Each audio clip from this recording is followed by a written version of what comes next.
Pensa só, em 1938, Napoleon Hill escreveu um livro tão perigoso, mas tão perigoso, que ele ficou escondido por mais de 70 anos.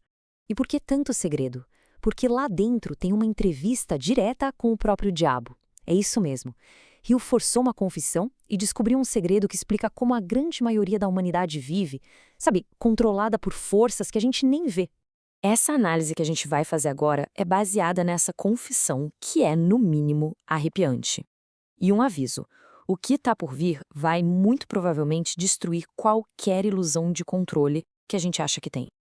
Então vamos lá. Vamos mergulhar de cabeça na primeira grande revelação do diabo, a tal da prisão invisível, construída sob medida para a mente humana. Olha só que loucura. O diabo joga na mesa uma estatística que é, sinceramente, aterrorizante. Ele afirma que controla 98% das pessoas. 98%. E não é na força bruta, não. É com uma única e poderosíssima arma mental. E o nome dessa arma? Deriva mental. Sabe o que é isso? É basicamente viver no piloto automático. É aquele estado de aceitar o que a vida joga no colo, em vez de ir lá e lutar pelo que se quer de verdade.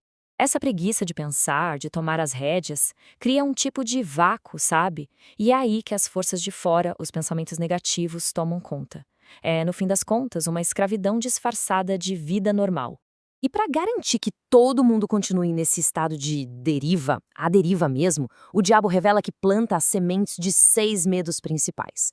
Esses medos paralisam a ação e fazem as pessoas aceitarem qualquer migalha por puro pavor do que os outros vão pensar ou de um possível fracasso. E o pior, esses medos são alimentados o tempo todo por sistemas sociais que, na prática, ensinam o que pensar e não como pensar. O resultado? Uma sociedade de seguidores, não de líderes, de consumidores e não de criadores. Mas calma, nem tudo está perdido, porque o Hill não se deu por vencido. Ele foi para cima e forçou o diabo a confessar, a revelar as chaves para escapar dessa prisão. A grande questão é: como fazer parte daquele grupo dos 2%, dos que são livres de verdade? Bom, a contraofensiva, o contra-ataque, se baseia em 4 princípios. 4 armas poderosíssimas que quebram essas correntes que a gente nem vê. E aqui estão elas, as armas da libertação. Primeiro, propósito definido. É ter um norte, uma missão clara que blinda a mente. Segundo, pensamento independente. Ou seja, questionar absolutamente tudo. Terceiro, autodisciplina, que é ser o mestre dos próprios pensamentos. E por último, mas não menos importante, ação.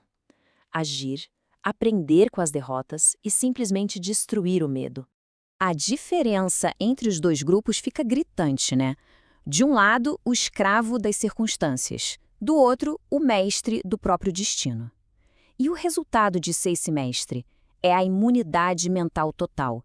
É se tornar imune a essa manipulação. Presta atenção nisso. O próprio diabo confessa com todas as letras que uma mente focada num objetivo claro é imune à manipulação dele. Esse é o segredo. Uma mente com propósito é o inferno pessoal dele. Então, fica a pergunta final. O ponto de partida. Tudo começa com uma decisão. Qual medo precisa ser cortado hoje para recuperar o controle da própria mente?